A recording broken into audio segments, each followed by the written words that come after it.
Blog Talk Radio.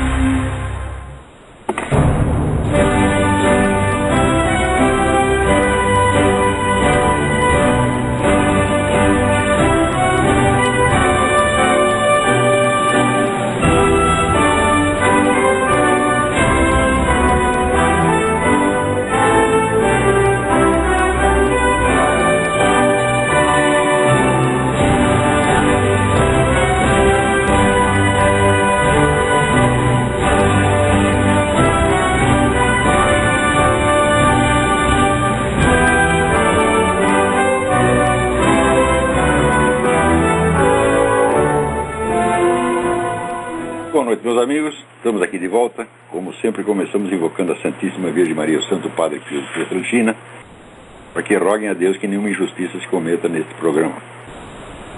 Eu queria, antes de tudo, avisar que eu vou proferir aqui um curso em Coronel Reis de 6 a 12 de maio. Eu devo publicar o programa no meu site nos próximos dias com 1 hora de informações.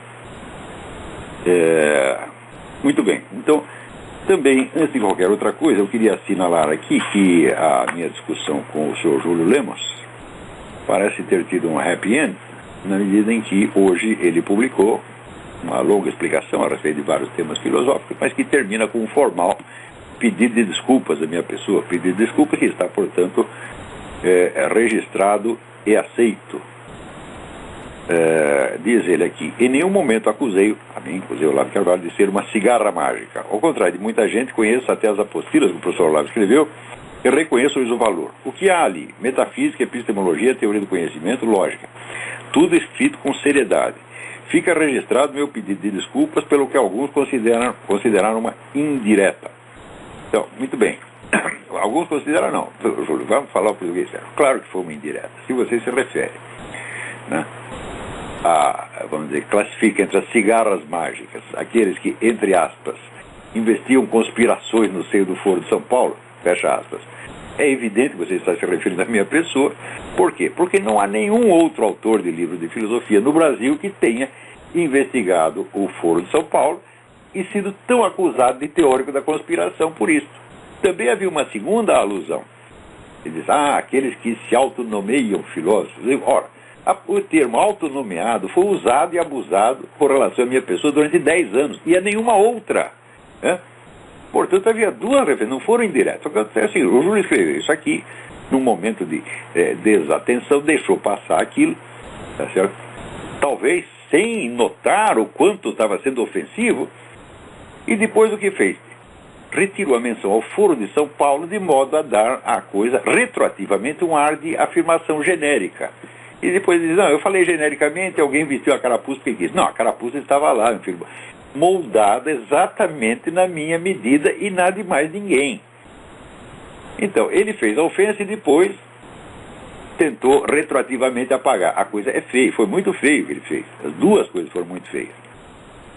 Mas depois botou a mão na cabeça e primeiro apagou. E agora pediu desculpa. Devia ter pedido desculpa em primeiro lugar. Falou, Olavo, não estou me referindo a você, desculpa a vergonha que eu passei, acabou o problema, tá certo? O que me irritou foi justamente o fato de ter apagado a coisa retroativamente, porque já tinha ficado no ar vários dias. Quer dizer, você espalha uma coisa, uma indireta venenosa contra um cara, deixa ela vários dias, depois você apaga metade dela para dar a impressão que está falando genericamente. Então, a primeira providência que o Júlio tomou foi muito feia, pior do que eu fiz. Mas agora está pedindo desculpa, está tudo certo, Júlio. Não tenho nada contra você, podemos continuar discutindo assuntos. Agora sim, assuntos filosóficos. Por quê? Aviso, tá? Quer discutir filosofia comigo? Então não vem com sacanagem. Porque primeiro eu removo a sacanagem. Quer discussão filosófica? Muito bem, mas primeiro eu vou remover a sacanagem. É isso aí, que nem o seu Sidney Silveira. Primeiro espalha a mentira a meu respeito e daí começa com grande discussão filosófica. Não aceito. Tá? Primeiro limpa a sujeira. Você vai entrar na minha casa, limpa o pé na porta. Tá? Daí discutimos qualquer coisa educadamente, sem problema nenhum. Olha, eu já tive 1000 discussões com um queridíssimo amigo meu, embaixador Meira Pena, vivo discordando do Meira Pena. Isso não é problema nenhum. Agora, a pessoa primeiro ofender e depois querer vestir na gente a camisa de força. Não, você responda polidamente. Isso não dá para fazer. Porque é o seguinte, a coisa que eu mais desprezo no mundo são indiretas. Eu, quando tenho que dizer que o sujeito é filho da puta, eu digo, ó, você é um filho da puta, tá aqui a foto da sua mãe no puteiro, tá certo? Tá aqui o nome, CPF, RG do cafetão, registro na carteira, tá certo? De profissional do Sexo, né? Então está aqui. Então, é assim que eu falo, foi assim que minha mãe me ensinou, tá certo? A minha mãe sempre foi uma mulher de enorme coragem, tá certo? É uma mulherzinha de 1,20 m, mas até já se atracou com um ladrão na rua para defender a pessoa, né? E saiu uma vez que uns moleques lá, já adolescente, batendo um priminho meu, quebraram o nariz dele, a véia saiu na rua dando porrada em todo mundo, né? Então, desde pequeno, eu aprendi com a dona Anice, tá certo? As pessoas admiráveis, maravilhosas, minha querida mãe, né? Então, covardia não, indireta não, fofoca não. O que tem que falar, fala na cara e depois aguenta, porra. Sempre fui assim, né? E esse negócio de indireta, se for genérico, pior ainda, porque às vezes é o genérico, não tem nome de destinatário, mas tem o endereço certo. Essa é como nesse caso.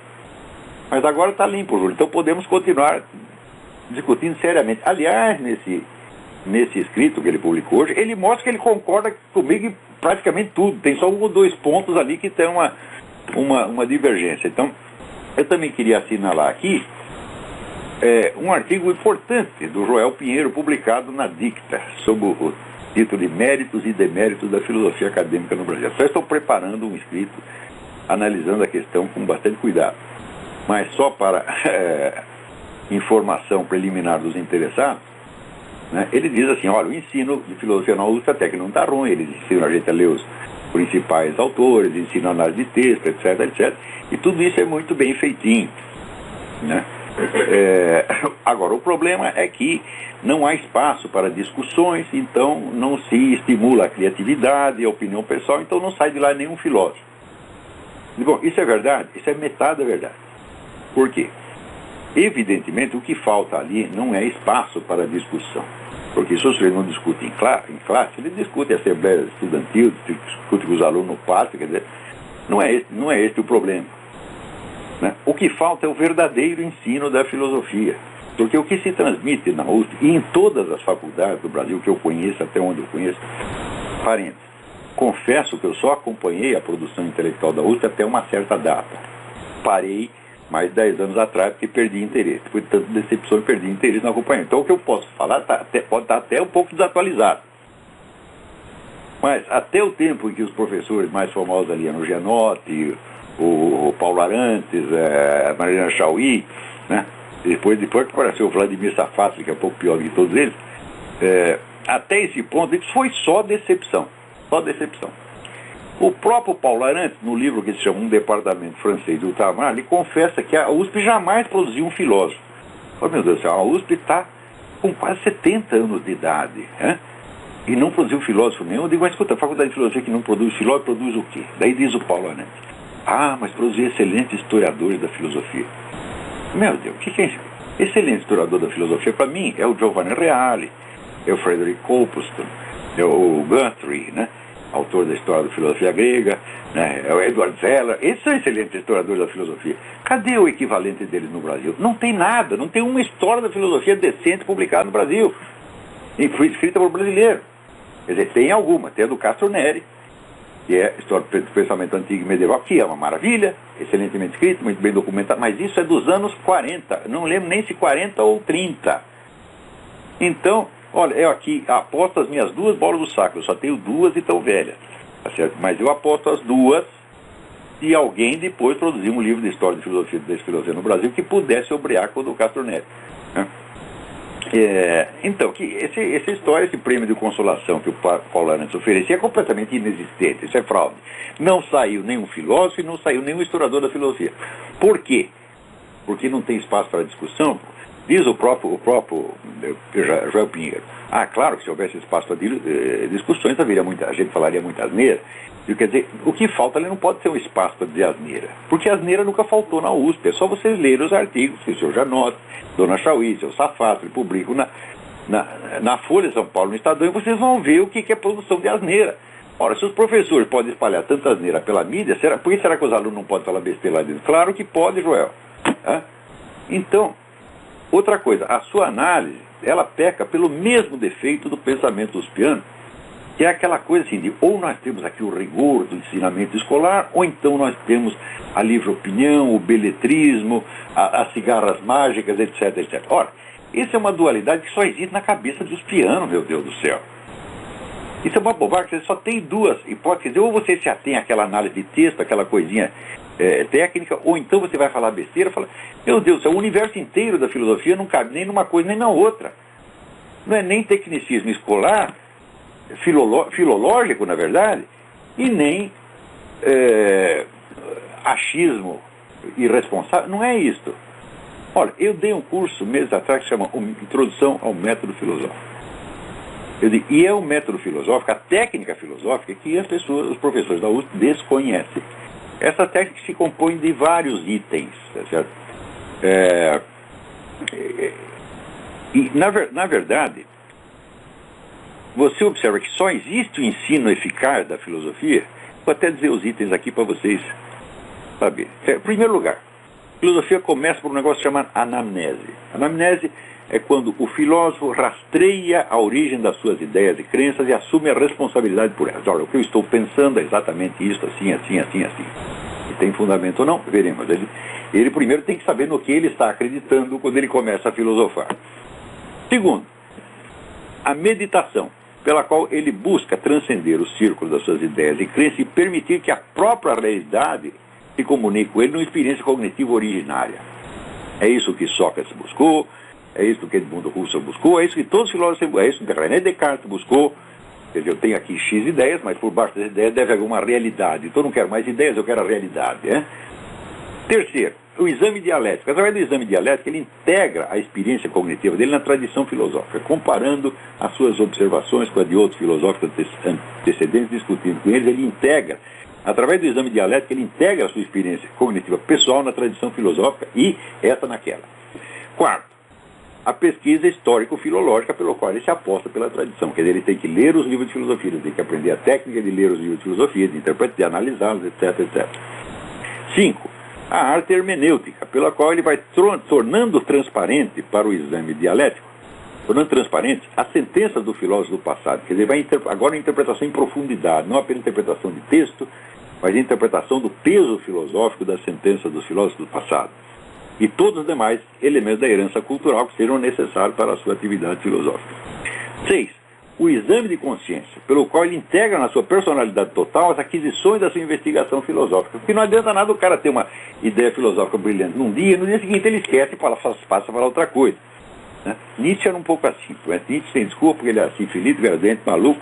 Ele só tinha 2 horas de lucidez por dia. Então ele pensa dar uma sacação genial agora, no dia seguinte ele esquecia de falar uma coisa completamente diferente. Mas está desculpado. Mas, em geral, assim, você tem que integrar na sua consciência e na sua personalidade as conquistas da sua investigação filosófica. E 7, por fim, a técnica expressiva pelo qual ele torna a sua experiência cognitiva reprodutível por outras pessoas.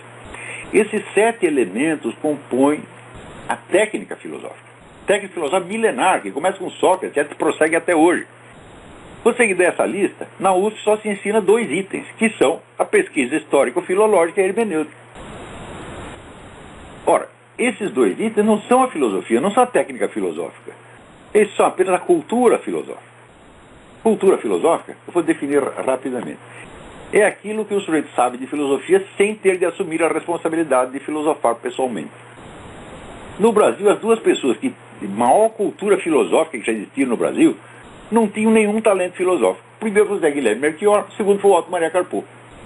O Zé Guilherme Melchior, quando ele saía do domínio próprio dele, que era as ciências sociais, a história literária, a crítica literária, e se metia a filosofar, caía num primarismo atroz, coisa que chegou a ser ridícula. E o Carpo, ele tinha a prudência de nem sequer se meter em discussões filosóficas. Ele vai lá, explica os autores, tanto literários quanto filosóficos, mas você não fica sabendo o que ele pensa a respeito dele. Se ele está contra ou a favor, você jamais fica sabendo. A terceira pessoa de maior cultura filosófica foi o Mário Ferreira dos Santos. Mas o Mário Ferreira dos Santos, para compensar, ele não era um expositor tão bom das doutrinas alheias quanto eram esses 2. Então, cultura filosófica é uma coisa e filosofia é outra. A filosofia implica o domínio da técnica filosófica que se constitui desses 7 itens. O pessoal da USP desconhece completamente esses itens. Eles só são capazes de ensinar a pesquisa histórico-filológica, quer dizer, análise de texto, e história da filosofia, e hermenêutica, interpretação do texto. Não passa disso. Então eles estão transmitindo o quê? Filosofia? Não, meu filho, estão transmitindo apenas cultura filosófica, qual é apenas um elemento do conjunto. E para transmitir a técnica filosófica, como é que faz?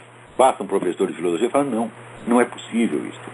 Só pode transmitir a técnica filosófica um filósofo de verdade que esteja no momento do ensino, lutando com as dificuldades internas da sua filosofia, e então ele vai expondo aquilo e mostrando aos alunos como se faz.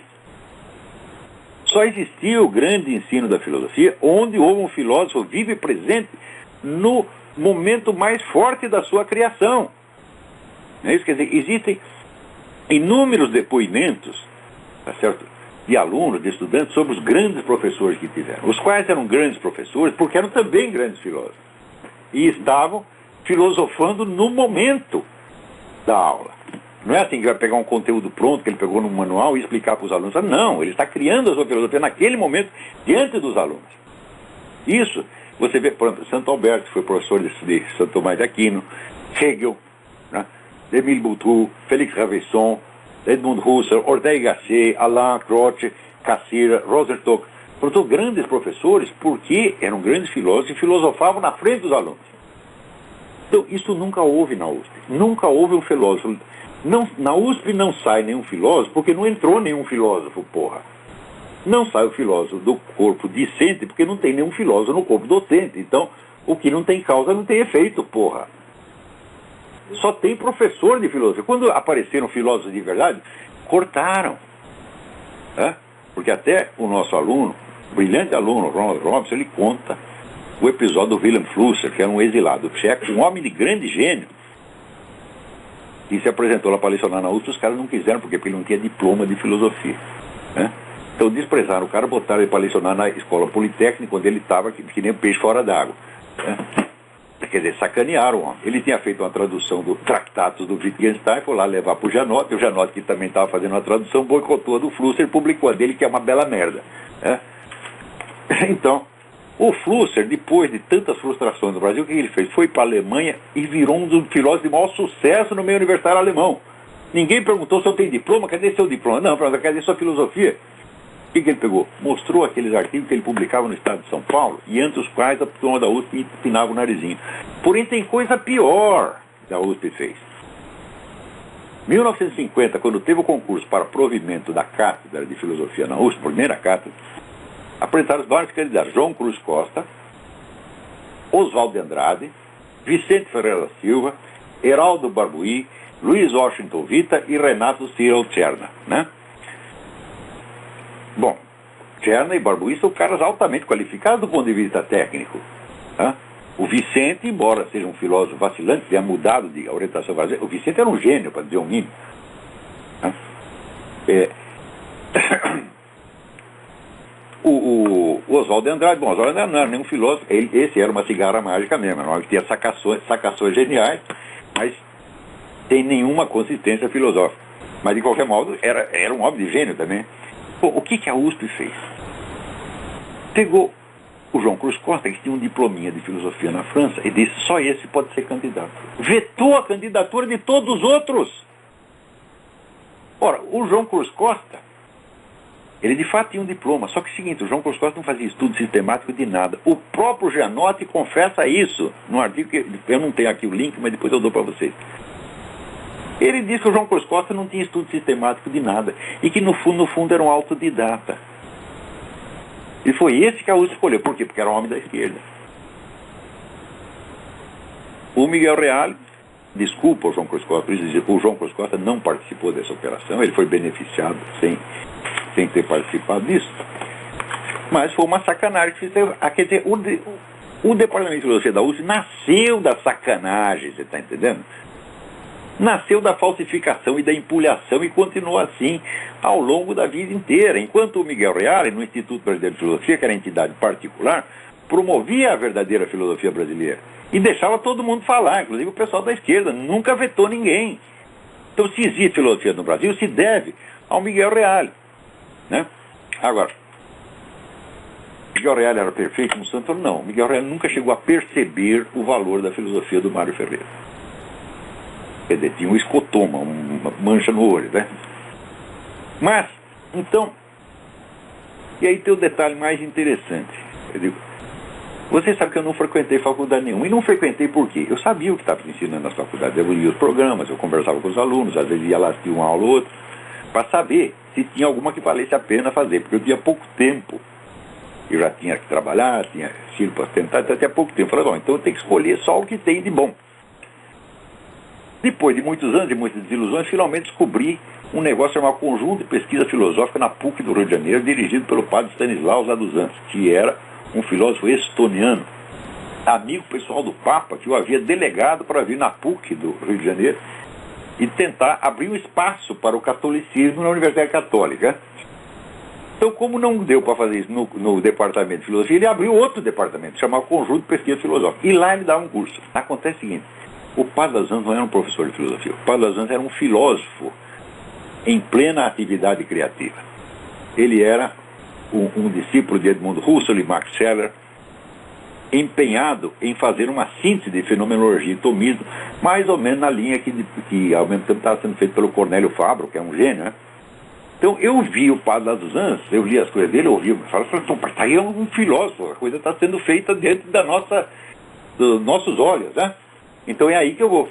E frequentei aquilo durante 3 anos, daí o padre morreu, porra. Morreu por quê? Porque foi o único homem que morreu de felicidade, que eu conheço. Porque quando os russos saíram da Estônia, que estavam lá matando do jeito que fazia 30 anos, disseram aquilo para ele ficou tão contente, teve um infarto e morreu, né? Viajou para a Estônia e morreu. Sim. Então, além disso, o padre Laduzans tinha outra vantagem. Ele era um homem que mais conhecia a filosofia brasileira. Ele chegou no país, a primeira coisa que ele fez foi estudar todos os filósofos brasileiros do passado e buscar pessoalmente os que estavam vivos no presente, um por um, para conhecer, saber o que eles pensavam, ler os escritos deles, e depois publicou uma antologia de autorretratos filosóficos desses autores, né? Então, claro que você não pode ter uma faculdade de filosofia séria num país onde se desconhece a filosofia do próprio país. É uma coisa tão alienada, tão subdesenvolvida, que não é nem para falar. E a USP é exatamente assim. Os filósofos brasileiros nunca tiveram vez na USP. Então, quando eu vi o padre Laduzans, eu falei, é isso que eu preciso. Porque eu já vinha lendo o livro de filosofia, tenho uma extensa cultura filosófica desde a juventude, mas nunca tinha me aventurado a publicar escritos de filosofia. Por quê? Eu digo, não, eu só sei essa coisa de ouvir falar. Eu estava ali que nem os meninos, quando eu era moleque, tinha ali no bairro, morava no bairro da Liberdade, tinha um tarado chamado Tanaka, a Souta, e ele só gostava de menino japonês. Então você perguntava para o menino japonês assim, conhece Tanaka? Ele respondia, só de ouvir falar. Então eu estava ali, eu conhecia a filosofia só de ouvir falar. Falei, enquanto eu não ver um funcionando, eu não assimilei a coisa, então não estou pronto. Daí eu tive essa felicidade de estudar 3 anos com o padre Laduzans. O curso tinha 5 alunos. Eu estudava ali e recebi o diploma pela Universidade de Navarra. Não foi possível completar porque o padre morreu. Ele morreu no dia seguinte, os teólogos da libertação invadiram o negócio e quando eu cheguei lá tinha um filho da puta fazendo uma conferência sobre o Evangelho à luz de Nietzsche. Eu falei, enfia no cu, eu vou embora, tá entendendo? E aí o diploma, eu falei, se for o diploma, eu não vou aceitar um diploma dado por um filho da puta desse. Então, fui embora. Mas acontece o seguinte, meu filho. Então, o único brasileiro que no Brasil, sem precisar viajar para o exterior, recebeu um verdadeiro ensino de filosofia, foi este que vos fala, né? Então, meu filho, autodidatas são vocês. Eu tive o verdadeiro ensino de filosofia dado por um verdadeiro filósofo. O padre Laduzans, nas aulas dele, ele pegava um problema de filosofia e daí o analisava segundo as perspectivas que vinham desde os pré-socráticos até a fenomenologia, a escola analítica, o marxismo, etc, etc. E integrando tudo aquilo no pensamento dele, no fim ele dava a solução que ele propunha. Então não é apenas que ele estava expondo as filosofias do passado, não, ele as integrava no seu pensamento como elemento da sua dialética interna, um negócio maravilhoso. E é isso que um filósofo tem de fazer. As pessoas aprendem filosofia porque elas viram filósofos fazendo isso. As pessoas viram Hegel fazendo isso, viram Boutroux fazendo isso, viram Raveisson fazendo isso, viram Alain fazendo isso, viram Benedetto Croce fazendo isso. Então eles sabem o que é aquela parte do aprendizado que não dá para você absorver só com livros. É aquela parte que só te transmite o contato pessoal. Isso aí, todos os alunos desses grandes professores testemunham isso. Ora, em qualquer técnica, meu filho, existe um elemento de presença pessoal que é indispensável. Por exemplo, você pode aprender a dirigir automóvel só lendo o manual de instruções? Você pode aprender a cantar só lendo o manual de instruções? Sem nunca ouvir um mestre cantor que te ensine? Não, não pode. Você pode aprender a atuar no teatro sem você ter, um instrutor como Stanislavski que explica e mostra como faz e você vê aquilo. Não é possível. Mesmo na ciência física e na química, você não pode operar sem certos equipamentos cujos técnicos, para aprender a manipular aquilo, tem que ter anos de convivência, e de convivência com outro técnico, mestre que os ensina, havendo nesse ensinamento muito de prática direta e de transmissão não verbal. Quer dizer, você vê o sujeito fazendo, e aí você aprende. Quer dizer, esse elemento, vamos dizer, da presença pessoal e do subjetivo, existe até nas ciências mais exatas e impessoais. Quanto mais não existirá na filosofia, meu Deus do céu.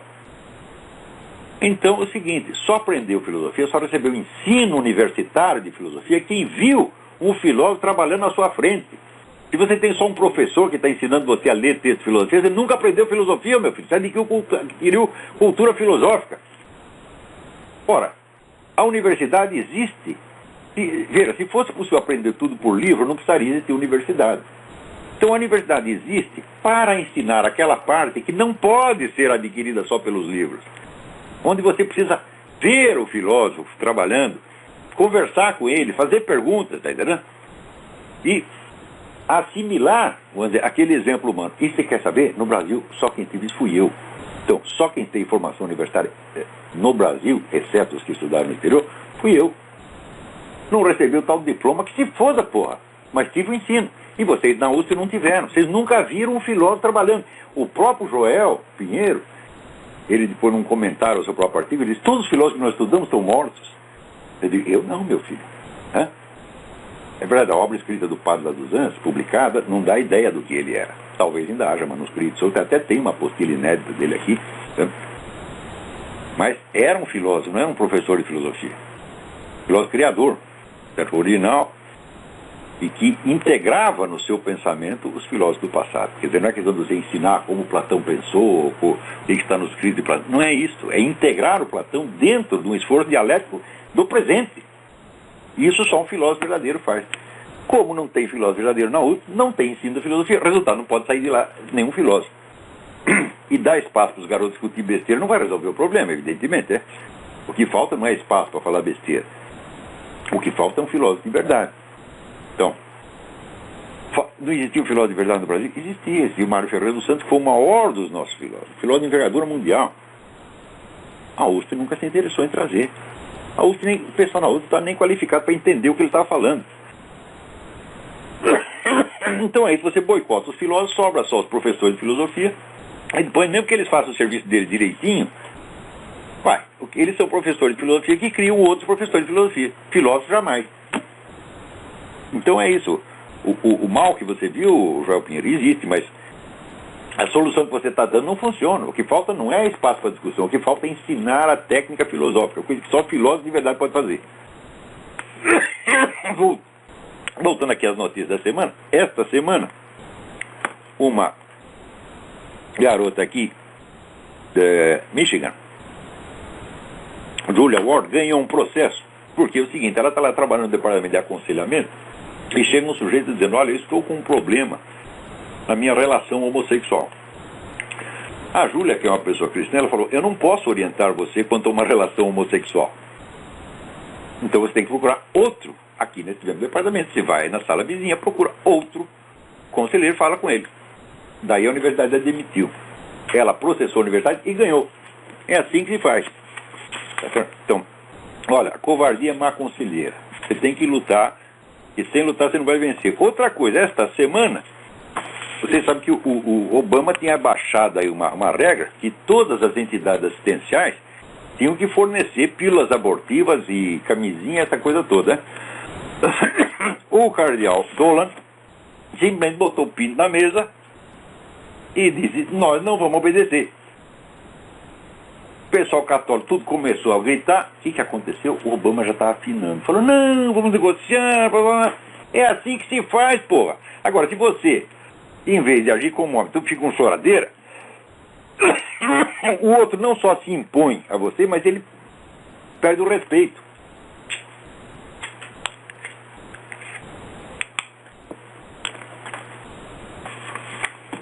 Então, também, olha, aqui sai um negócio muito interessante. Aqui uma psicóloga, se chama Bronnie Ware, ela trabalha assistindo pessoas que estão no leito de morte. E ela, ao longo dos anos, foi anotando quais são os arrependimentos mais comuns das pessoas. Perguntar assim, do que você se arrepende na vida? Ela anotou 5 pontos. Ela disse: primeiro, eu gostaria de ter tido a coragem de viver uma vida verdadeira, não a vida que os outros queriam de mim. Segundo, eu desejaria não ter trabalhado tanto. Terceiro, eu gostaria de ter tido a coragem de expressar os meus sentimentos. 4, eu desejaria ter estado mais em contato com os meus amigos. E 5, eu desejaria ter me permitido ser mais feliz. Note bem, esses 5 arrependimentos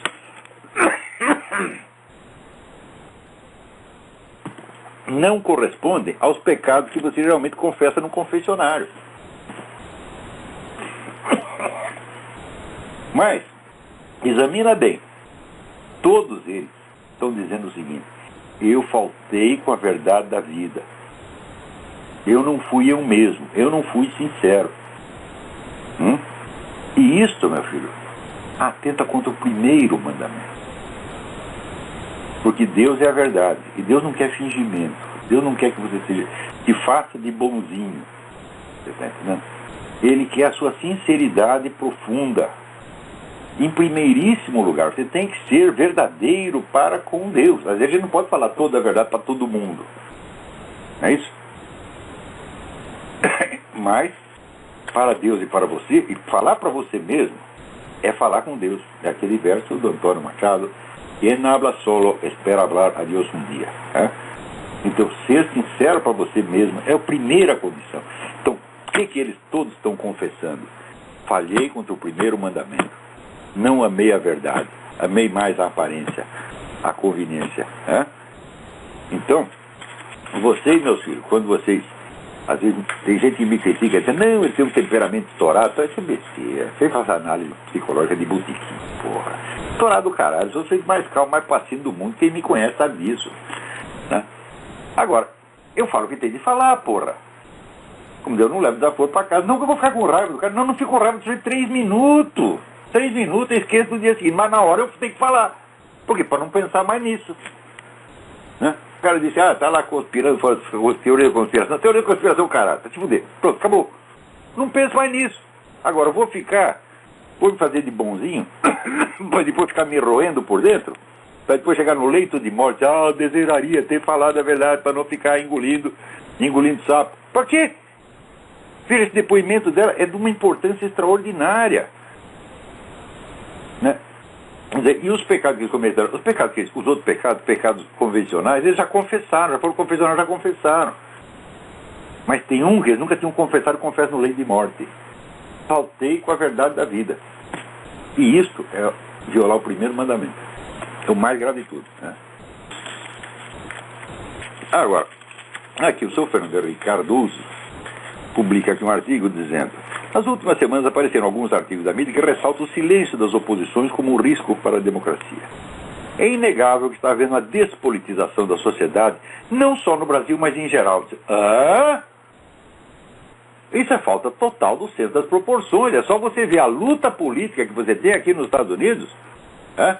Ou você quer até no Parlamento Europeu, vai lá, ouve os discursos do Nigel Farage ou do Daniel Hannan, xingando os caras. Então você vê que tem luta política, assim, ardente, explosiva. Agora no Brasil não tem. Então não é a mesma coisa. Ô, seu Fernando Henrique, o senhor não é sociólogo, não é cientista social, o senhor não tem o senso das proporções, Você vê aqui o que a oposição fala do Obama, as coisas horríveis que eles falam do Obama. Você vê a luta briga de foice no escuro dentro do Partido Republicano para saber quem vai ser o candidato. Como é que está havendo a despolitização da sociedade, meu Deus do céu, no mundo inteiro? Fala, não, existe um pouquinho disso em toda parte, mas no Brasil é total. Quer dizer, a esquerda imperou, eliminou todos os seus concorrentes, calou a oposição ao ponto de que já não é possível nenhuma oposição. A oposição não tem sequer uma linguagem, já não pode nem começar a falar. Quando começa a falar, já tem que copiar todo o vocabulário do adversário, porque não tem um próprio. Seu diagnóstico está 100% errado, seu Fernando Henrique. Mas também, coitado, estudando na USP, pô, que a gente, não tem culpa dele, Tem alguém na linha aí. Alô, quem é? Aqui, a revista Foreign Policy faz uma avaliação das universidades e diz, olha, e a USP? A USP é boa para atletas que foram reprovados em Harvard. Quer dizer, você é um cara fortão, joga basquete, etc, não tem cabeça para ir para Harvard. Tu vai para a USP. Tá vendo o que é a USP? Alô? Quem é? Não é ninguém. Então, diga agora o cálice para sempre. Já se calou para sempre. Então, aqui.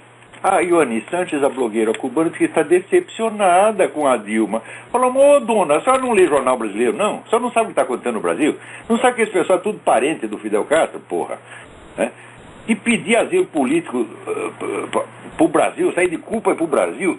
Pô, isso aí é sair correndo do Satanás e pedir socorro ao Beelzebub, porra. A senhora não sabe disso? Mas quanta ingenuidade, meu Deus do céu. Peraí, alô, tem alguém na linha? Alô?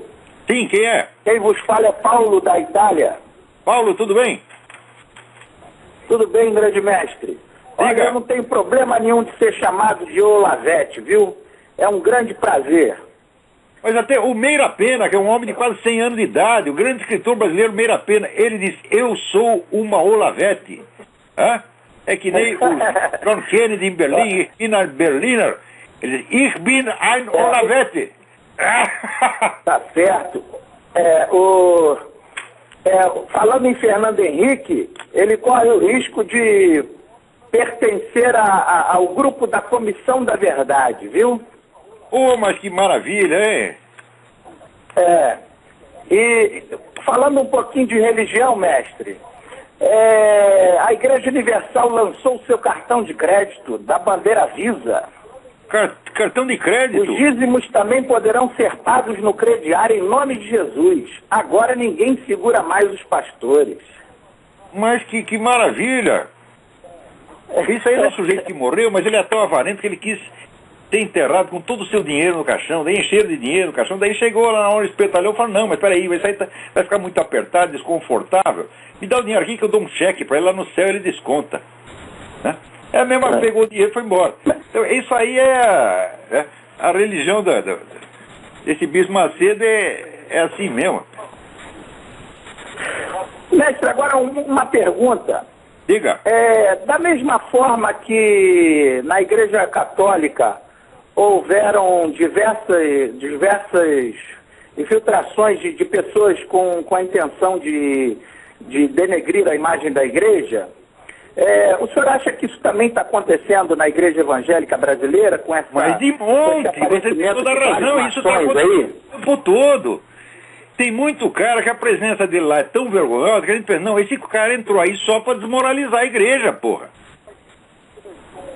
Mas tem muitos assim. Aqui nos Estados Unidos você vê isso e no Brasil também. Aqui até mais. É assim, é a teologia marxista, a teologia gaysista, a teologia abortista.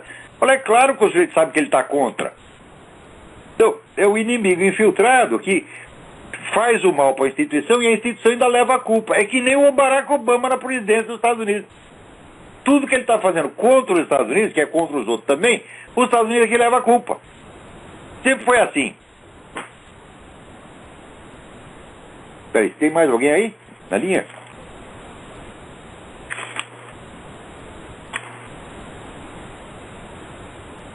Já que não tem... Peraí, tem alguém aí? Alô, quem é? Então, olha aqui. O sociólogo italiano Massimo Introvigni, que é um dos grandes estudiosos do estado das religiões no mundo contemporâneo, disse o seguinte, que anualmente estão sendo assassinados 105 mil cristãos nos vários países. Isso quer dizer um cristão a cada 5 minutos. Hein? E nos países onde eles não estão sendo assassinados, porque na Europa e nos Estados Unidos não fica bem assassinar, eles são boicotados. Eles são perseguidos nos seus empregos, eles são preteridos para todas as vagas, eles não têm espaço na grande mídia, e vai boicotando e cortando espaço. Então, onde você não tem o genocídio físico, você tem o genocídio cultural. Agora, tem gente que você conta isso, eles dizem, isso é teoria da conspiração. Teoria da conspiração, o cu da sua mãe, rapaz. Você não sabe discernir um fato quando está na sua cara, porra. Né?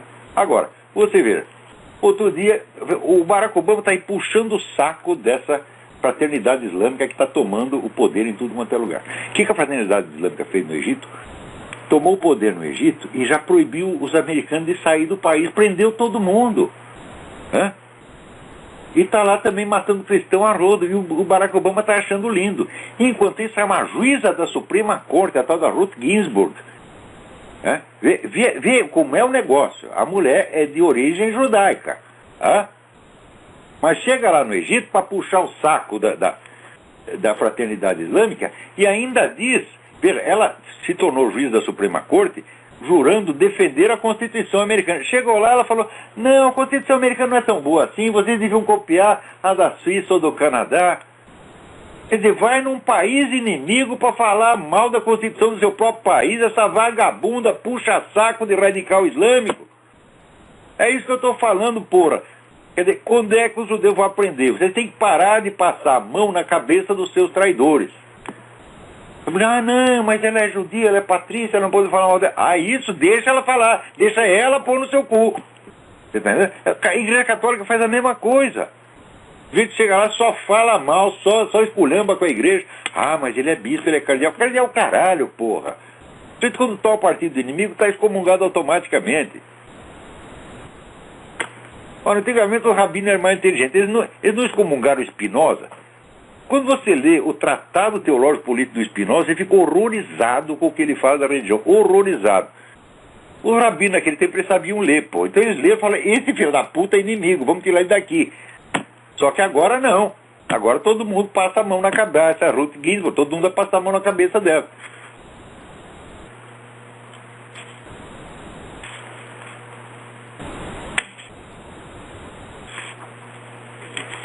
Então,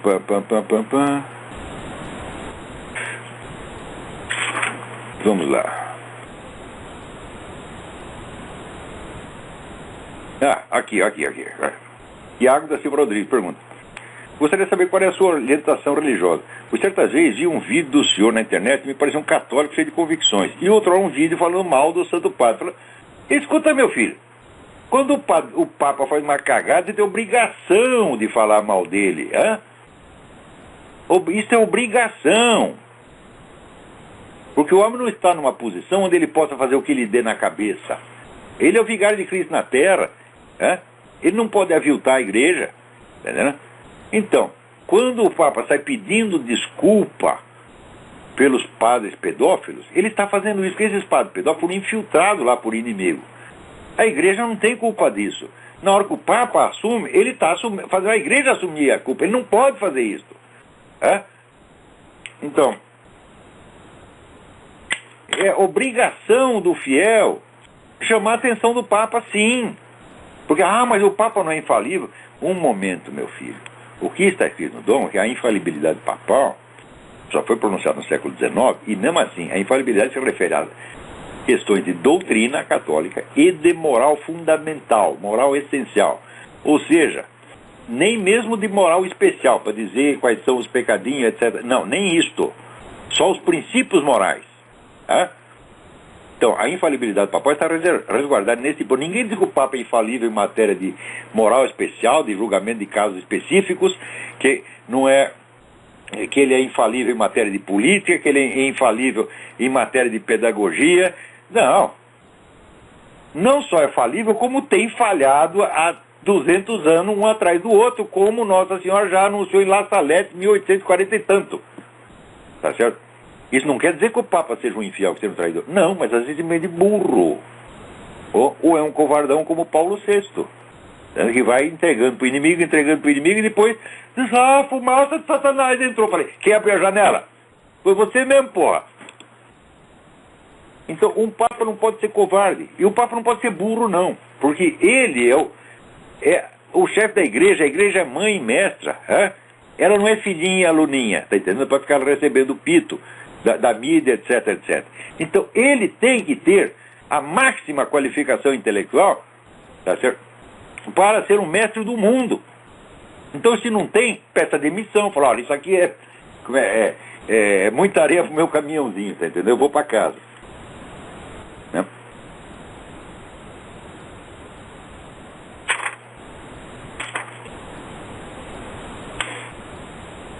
Então, aqui saiu um vídeo que se chama The Third Jihad. É um médico muçulmano que vive nos Estados Unidos e ele investiga toda essa infiltração de pessoal radical islâmico nos altos postos do governo, nas universidades, etc, etc, e denuncia essa gente toda. O cara é tão muçulmano quanto eles, ou mais. Só que é o seguinte, é um homem honesto e sabe somar 2 mais 2. Né?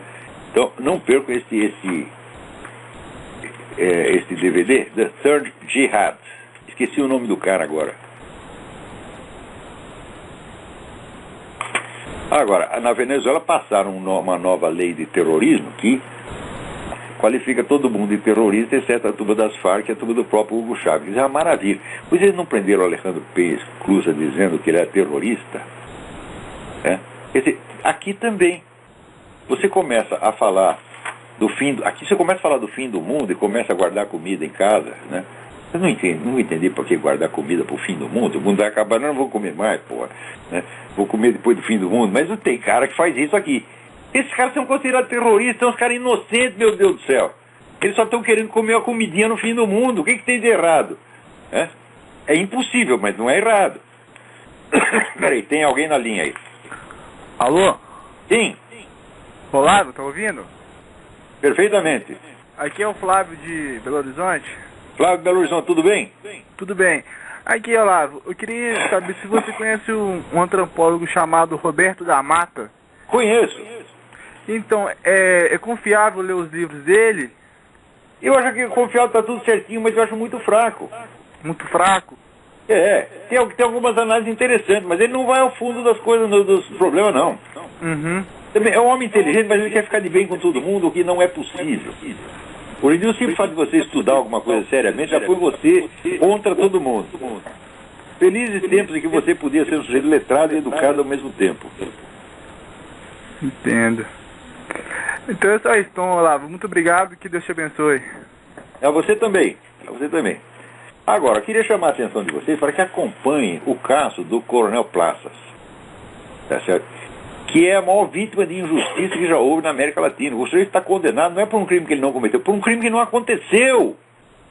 E sob os pretextos mais vis. A coisa tem tanta novidade que não dá para a gente comentar aqui toda semana. Então vocês procurem no site Eu Creo en Plazas, eu com Y, eocreoemplazas.com, que é o próprio site do coronel. Vocês vão ver que coisa horrível que está acontecendo na Colômbia. Na Colômbia, o eleitorado é maciçamente conservador. Na última eleição, o candidato conservador teve 80 e tanto por cento dos votos. Né? Ninguém quer saber de Farc, o pessoal odeia as Farc. E, no entanto, a turminha das Farc está lá no aparelho judiciário e na mídia. Eles se encastelaram ali e tem um poder que é desproporcional à sua aprovação pela população.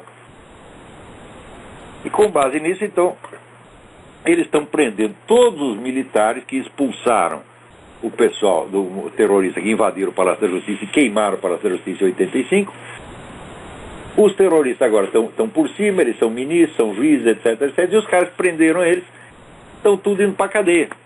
Quer dizer, é o que Trotsky chamava o longo braço da Revolução. A Revolução é vingativa, ela vai até o fim. Pois olha, você veja, o ex-ministro da Economia da Romênia, Mihail Manuilescu, né? Ele foi preso morreu na cadeia no regime comunista. Depois de morto, foi condenado à morte 5 vezes. Eles não perdoam o cara nem depois de morto, porra. E note bem, o Mano Menezes, que era um homem tão bom. Quer dizer, eu não concordo com a teoria do Mano Menezes, teoria do protecionismo. Já aprovei um tempo quando li, mas depois pensei dele e falei, não, ele está errado. Mas ele na cadeia, durante o regime comunista, ele fazia plano econômico para ajudar o regime comunista, porra. Quer dizer, o cara na cadeia querendo salvar o país estava indo pra merda. Né? E esse cara, eles condenaram à morte depois de morto. Então, os milicos que acham, não, isso vai passar, não vai acontecer. Não vai passar, não. Vocês não sabem como é que isso funciona. Aliás, o desconhecimento, a ignorância do movimento comunista no nosso meio militar é uma coisa monstruosa. Monstruosa. Eles acham que comunista é apenas uma ideologia, uma crença, etc. Eles não sabem como é que isso funciona, meu filho. Puta, eu estudo essa porra faz mais de 40 anos, na verdade. Né? E quanto mais eu estudo, eu mais vejo que é um negócio monstruoso e que não vai acabar. E só vai acabar, meu filho, se houver uma campanha mundial de denúncia, né, que mostre à população inteira como esses caras são odiosos e horríveis, como são psicopatas, como são gente perigosa, gente indigna de qualquer confiança. Então tem que estigmatizar o comunismo, o socialismo, essa coisa, como se estigmatizou o nazismo. Porque eles mataram muito mais gente do que o nazismo. Começaram a matar antes, ensinaram os nazistas, financiaram os nazistas e depois fizeram de vítima dos nazistas. Eram piores do que os nazistas, na verdade. É? Bom, então... agora essa porra dessa comissão da verdade aí, é um bando de mentiroso, quem é que não sabe, porra? Quer saber a verdade? Então vai ver o que esses exilados brasileiros faziam em Cuba. Quantos deles trabalharam para o serviço secreto de Cuba, se tornando então cúmplices do genocídio que se fazia em Cuba. E depois veio se fazer de coitadinho no Brasil, porque no Brasil foram presos e foram mortos 400 terroristas. Ora, porra. Então, peraí, tem mais gente na linha aí. Alô, quem é? Alô? Alô, sim. Alô, olá, Guilherme de Belo Horizonte, tudo bem? Guilherme, tudo bem? Beleza. Olha, eu sou seu ouvinte assíduo aí há muito tempo, leitor também. Sou formado em História pelo FMG, né? Então eu sou formado em Marxismo, né, naturalmente. Isso. Porque lá é só isso que ensina. E aí, mas eu desde então estudo filosofia autonomamente, leio muito Eric Wegelin, René Girard, e vejo algumas aproximações entre esses filósofos. Mas nunca te ouvi comentar nada a respeito de Paul Ricoeur, que é um filósofo que eu já vi muitas semelhanças entre várias coisas que você diz, sobretudo assim, as críticas ao código cartesiano, contra a mentalidade revolucionária, etc. Assim, o senhor conhece, tem alguma coisa contra ou a favor de Paul Ricoeur? Tem obras importantíssimas sobre essa coisa da hermenêutica, dos símbolos, etc, etc. Sim. Mas eu não tenho uma posição, eu sempre fico um pouco ambíguo com relação ao Paul Ricoeur. Eu reconheço a importância dele, mas não está entre as minhas admirações. Também não é alguém que eu deteste, mas é uma obra que merece muita atenção. Sim, né? É relativamente pouco pesquisado, vacilante, sabe? Às vezes por querer afagar um pouco os dois lados. Verdade, ele tem essa característica, sem dúvida. É verdade. Vamos dizer que não impugnam, não invalidam a obra dele, mas faz a gente perder um pouco de entusiasmo, tá entendendo? Entendi. Esse é o mesmo problema aqui do Roberto da Mata que estava me falando. Não, eu gosto do Roberto da Mata, mas é muito humorista, então a gente perde embalo, entendeu? Agora, entre o Paul Ricoeur e o Foucault, que era o grande adversário dele, né, é melhor ficar com o Ricoeur, né? Pois é. Mas eu prefiro um cara que você sabe o que ele pensa, né? Fala seriamente. Por exemplo, o Georg Lucas, você tem uma certa admiração por Georg Lucas, embora você vai que é um filho da puta mesmo. Né? Sim. Mas a gente fica sabendo o que ele pensa, né? Agora, a gente desliza para um lado, desliza para o outro, ele não... Entendi. Não estou fazendo um julgamento da obra dele, mas eu tá certo. Não me entusiasmo para não, vou dedicar 3 meses da minha vida lendo Paul Ricoeur. Não vou fazer isso, não. Entendi. Vai, bacana, lá. Muito obrigado, viu? Fique com Deus aí. Você também, tudo de bom. Então, olha, agora também, então o negócio do Júlio Lemos não está limpo, né? Não temos nada contra você, tudo bem, sempre reconheci que você é um homem de talento, tá certo? E vamos então, daqui para dentro, talvez possamos discutir assuntos filosóficos, mas primeiro tem que limpar a área, né?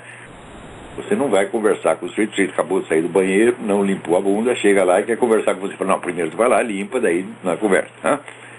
Mas antes do Júlio Lemos ter publicado essa desculpa, eu já tinha mandado para o Diário do Comércio, agora não vou parar mais, um artigo que eu falo mal do estilo do Júlio Lemos, que é um estilo muito entojado e que me faz perder também o embalo de ler, né? Então, essa mania, por exemplo, de substituir termos vernáculos por termos estrangeiros totalmente desnecessários que só servem para fins de entojamento, né? Então, estou lendo a filosofia an sich. Opa, an sich quer dizer em si. Por que você não escreve filosofia em si? Você poderia usar o an sich se houvesse uma conotação especificamente hegeliana, porque o termo an sich tem uma conotação específica em Hegel. Mas não tem nada de hegeliano naquele texto. Para que o an sich? Daí, em vez dele falar, porque ele tem sentimentos misturados, sentimentos mesclados, tem o mixed feelings. Ô, Júlio, não faça isso, rapaz. Isso aí é frescura. Não faça isso. Você quer estudar, e você tem talento para isso, tem muito talento. Pare com essas coisas, tá bom? Mas, de qualquer modo, está limpo. Acabou a nossa briga. Até a próxima. Muito obrigado.